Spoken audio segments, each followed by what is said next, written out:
Hello and welcome back. Welcome to a new edition of Vaughan and Vivo. My name's Richard Vaughan, or Richard Vaughan. And are you ready? Let's start. Number one, ¿cuánto tardaste en aprender tu trabajo? How long did it take you? Did it take you? ¿Cuánto tardaste? How long did it take you to learn your job? To learn. Fijaos en la pronunciación del verbo aprender. Learn.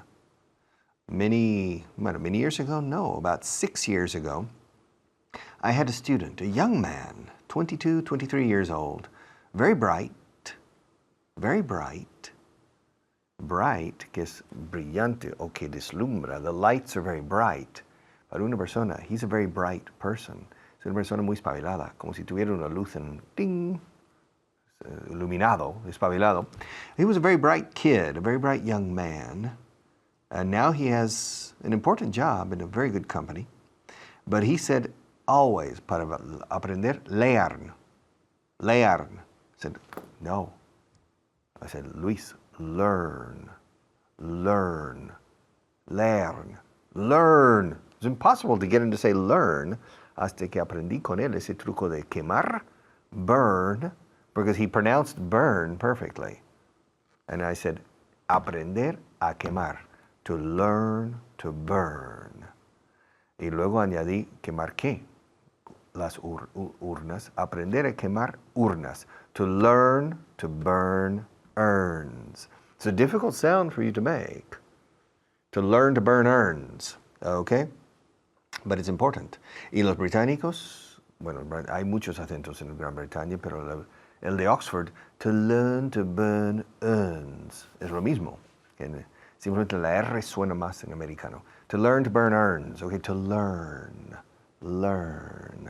¿Cuánto tardaste en aprender tu trabajo? How long did it take you to learn your job? How long did it take you to find this channel? Did you find this channel by accident? Or did somebody talk to you about this channel and you looked for it? How did you find this channel and how long did it take you to find this channel? How long has it taken you? He cambiado el presente perfecto del pasado simple. Antes decía, how long did it take you? Now, ahora, how long has it taken you to reach your current level of English? How long has it taken you to reach your current level of English? Okay. Ask me how long it took me to come here this morning. Richard, how long did it take you? How long did it take you? How long did it take you to come to the TV studio? It took me 25 minutes. How long did it take you? ¿Me estás hablando a mí? Are you talking to me? Are you talking to me? Do you remember the movie Taxi Driver with Robert De Niro? He was standing in front of a mirror, un poco gallito, said, are you talking to me? Are you talking to me? Se dice talk to, no se suele decir talk with. Estoy hablando con Juanita. I'm talking to Juanita. Estoy hablando con mi jefe. I'm talking to my boss. Estoy hablando con mi mujer. I'm talking to my wife. What are you doing, Richard? Well, right now, I'm talking to my wife about an important question. Talking to. ¿Me estás hablando a mí?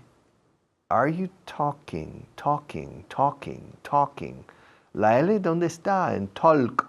No la decimos. Talking. Talking. Okay, ¿me estás hablando a mí? Are you talking to me? Creía que estabas hablando contigo mismo. I thought you were talking to yourself.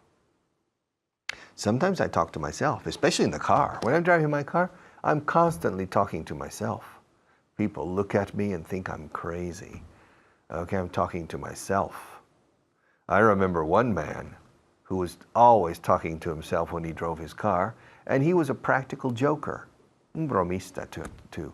He was always talking to himself, and he had a Jaguar, a British car, an English car, a Jaguar, and he bought it in England, so the steering wheel was on the right, but he brought it to Spain, so he was driving on the other side, and he had a German Shepherd.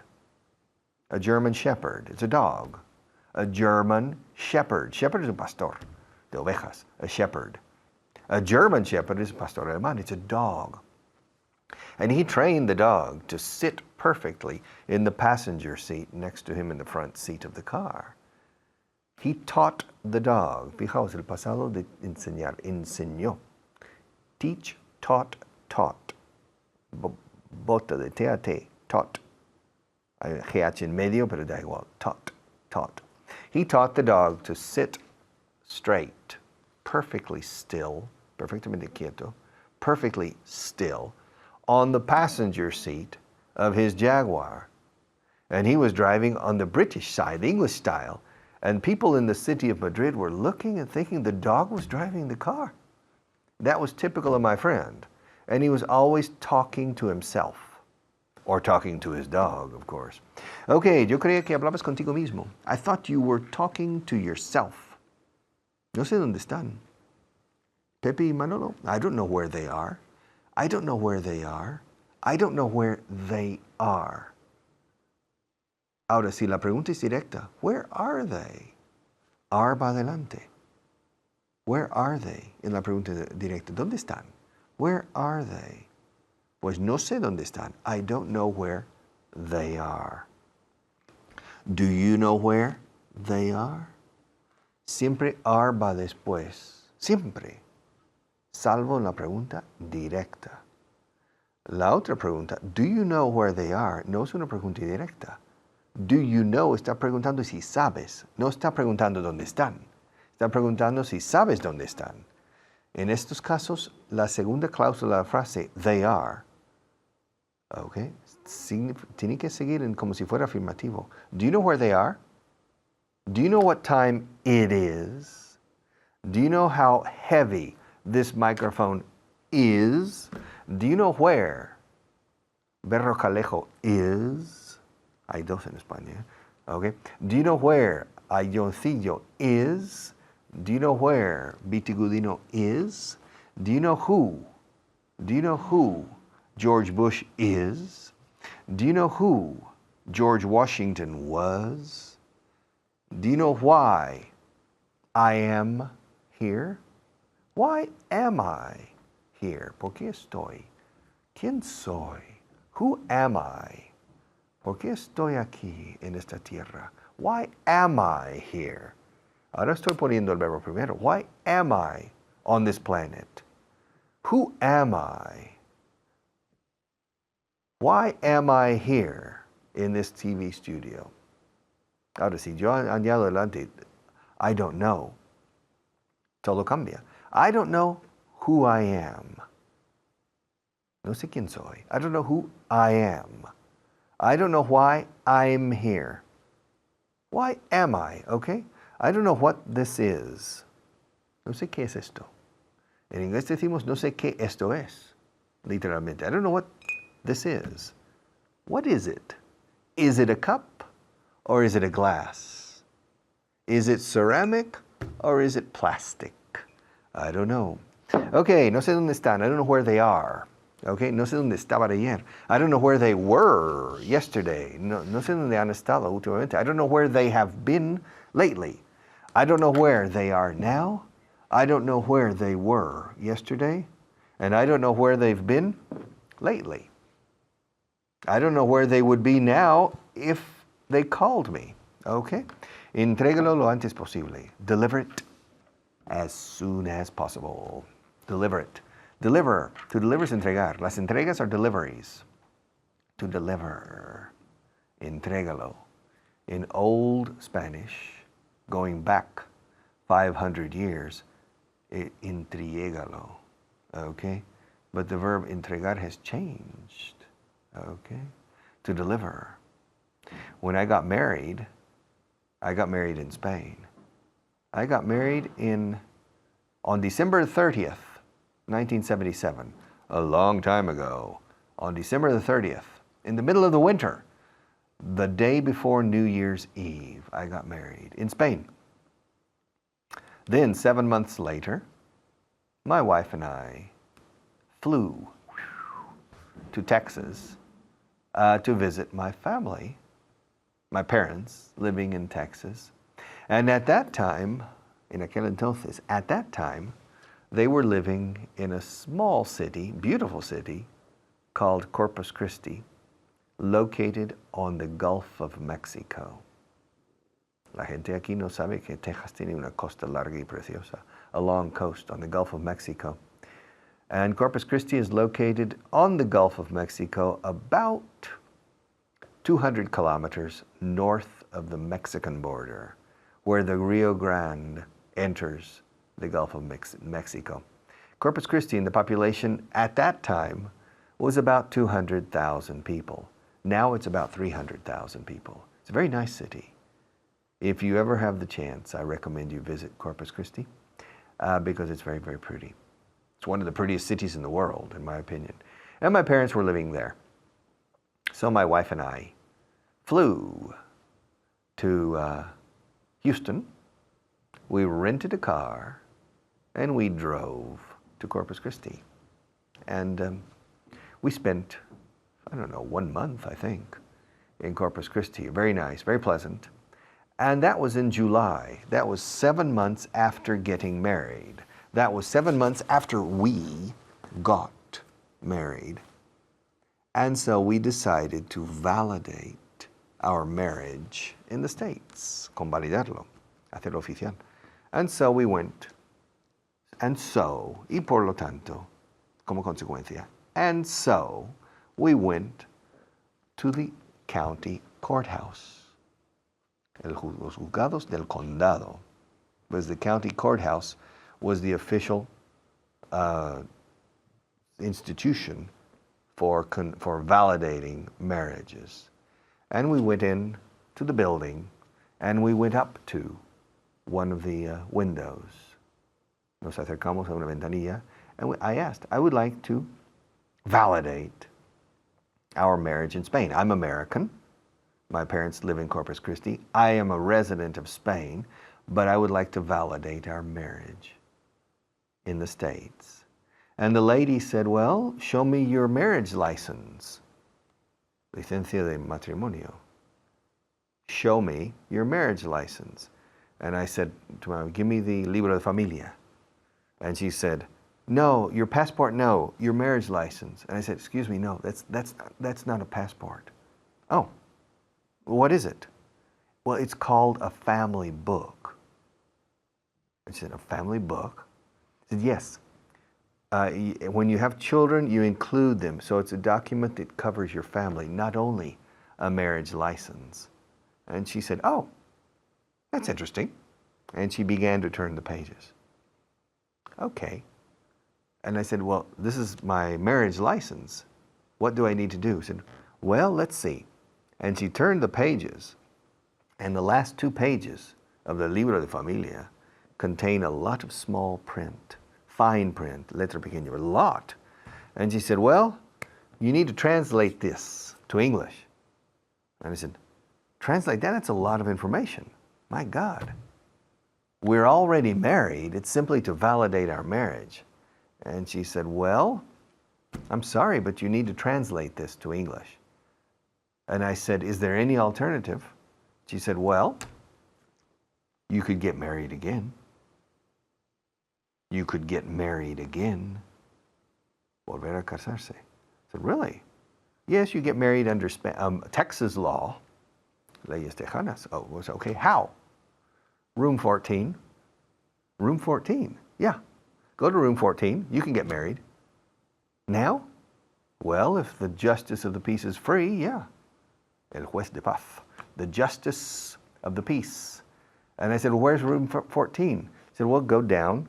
You see that hallway? Take a left, or excuse me, take a right, and go down, and you'll see room 14. It's not far. So my wife and I said, thank you.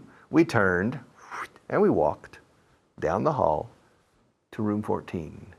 And it was closed. The door was closed, so I knocked on the door. And a voice, a female voice from the inside says, come in. And we opened, and we saw a desk and a girl, maybe 24 years old, 25 years old. She said, yes, may I help you? Yes, may I help you? ¿En qué les puedo servir? May I help you? May I help you? Piu, piu, como un pájaro. Help you. Así se junta help con you. May I help you? And I said, yes, they told us to come here to get married. And I pointed at my ring. She said, but you're already married. I said, yes, but we're married in Spain, and they told us to come get married here in the States, in room number 14. This is room 14. She said, yeah, yes. Okay, fine. Sit down for a moment. And we sat down, and she got up, and she went to a door behind her and went inside another office. And I could hear her talking. And she came out and said, well, come in. And we walked into the other room. This is a question of 30 seconds. And there was a big, fat, Mexican-American man, clearly Mexican, but he was enormous, huge. And he was the justice of the peace, okay? And he was wearing a tie, a corbata, and he couldn't close the tie around his neck because he was so fat. But he was a very nice man. He said, so, you're from Spain? I said, yes. And he started to speak to us in Spanish, a Spanish from that area of Texas, which is good Spanish, but sometimes you mix things. Okay, sometimes instead of camión, troque. Instead of saying voy a conducir el camión, you say voy a manejar el troque. Okay, so it's a bit different. Voy a manejar el carro al estacionamiento instead of voy a conducir el coche al aparcamiento. It's interesting differences. But he spoke well. And he said, I will marry you, os casaré ahora mismo, marry you right now. And he said, Doris was the secretary, you can be here as a witness, testigo. And so the secretary was a witness, and he stood up, he got up, went around to the front of the desk, and my wife and I were standing, and he said, take off your rings. And I took off my ring, she took off her ring, and we exchanged them, and I kept it in my hand, her ring. Okay, because we needed to perform the same operation as 7 months before, okay, as if we weren't married. And he said, I will marry you in Spanish. And so he, in a question of 2 or 3 minutes, he said the things. He said, do you take her to be, etc., etc., etc. And then the moment of the rings, he said, he looked at me and he said, entréguele el anillo. And I didn't understand. I said, sorry? And my wife said, que me des el anillo. Oh, okay. Entréguele. And I remember deliver. He used that word. So we got married. The secretary, who was the witness, said, I'm sorry, but I don't have any rice to throw.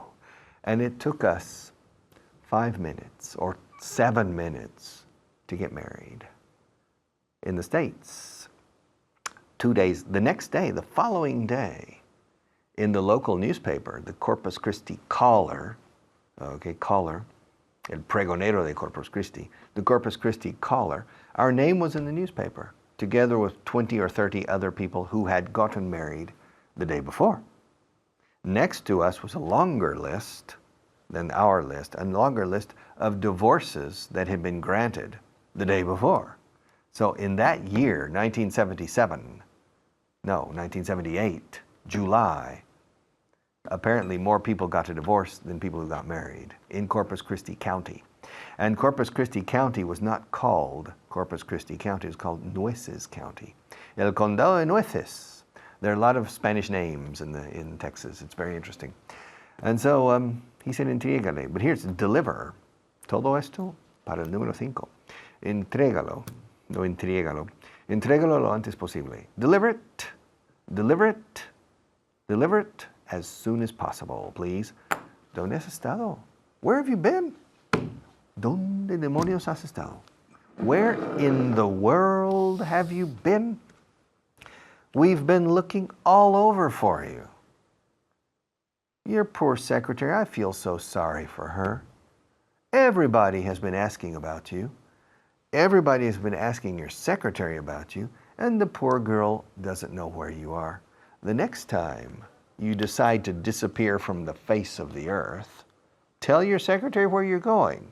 You say, Margaret, excuse me, listen, I'm going to be away for the next 3 hours because I'm going to disappear from the face of the earth. Okay? And then at least your secretary knows, and if I call your secretary and I say, hello, Margaret, may I speak to Tom? No, I'm sorry, he has disappeared from the face of the earth for the next 3 hours. And so he won't be back.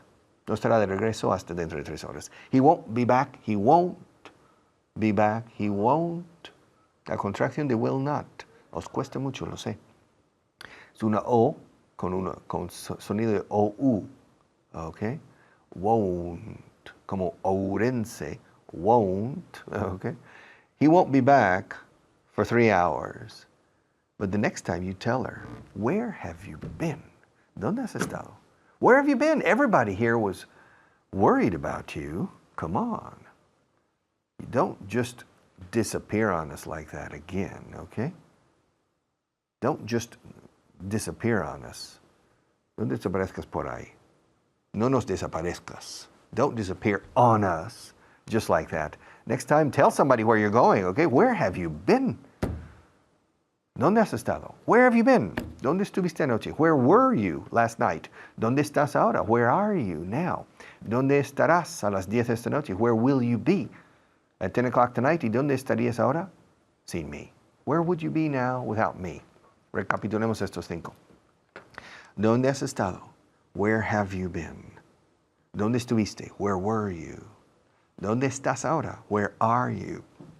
¿Dónde estarías? ¿Dónde estarás esta noche a las 10? Where will you be? ¿Y dónde estarías ahora sin mí? Where would you be without me? Where would you be without me? Come on. Where would you be without your favorite English teacher?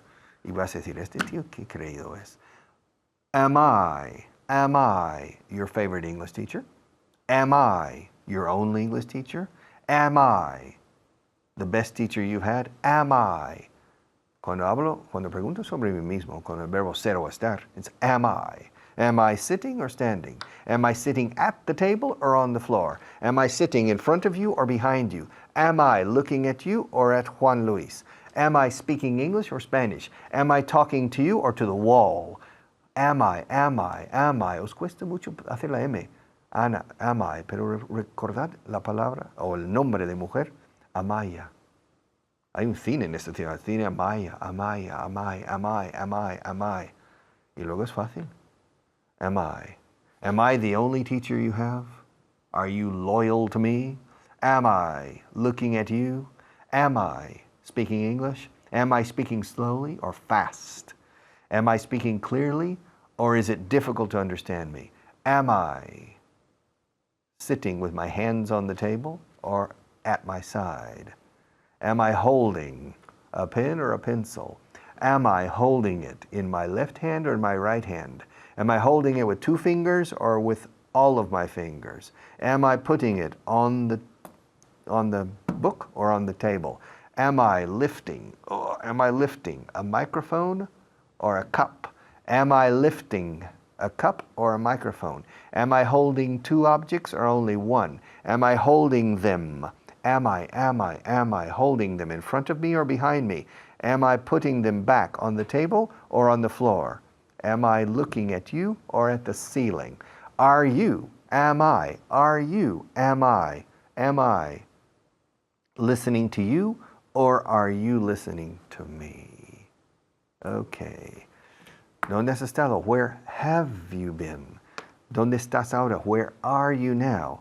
¿Dónde estuviste anoche? Where were you last night? ¿Dónde estás ahora? Where are you now? ¿Dónde estarás más tarde? Where will you be? ¿Y dónde estarías ahora sin mí? Where would you be? Where would you be without me? La mecánica simple, sencilla, gramatical es la mecánica que más manda para hablar bien inglés, o español o francés, da igual. La mecánica básica. Todas las formas y estructuras que aprendiste en el libro 1 de principiantes cuando tenías 14 años, eso constituye el 80 o 70% de todo lo que se dice en el día a día en todo el mundo, incluso en negociación de contratos de millonarios. Hay que tener una agilidad bárbara con lo que figura en el libro 1 para principiantes. Todo lo demás es puro adorno si no resuelves la base, the base. Exactly, the basic elements. And I will be back in 5 minutes to continue with the basic elements and with a few less basic elements. Okay, see you in a moment.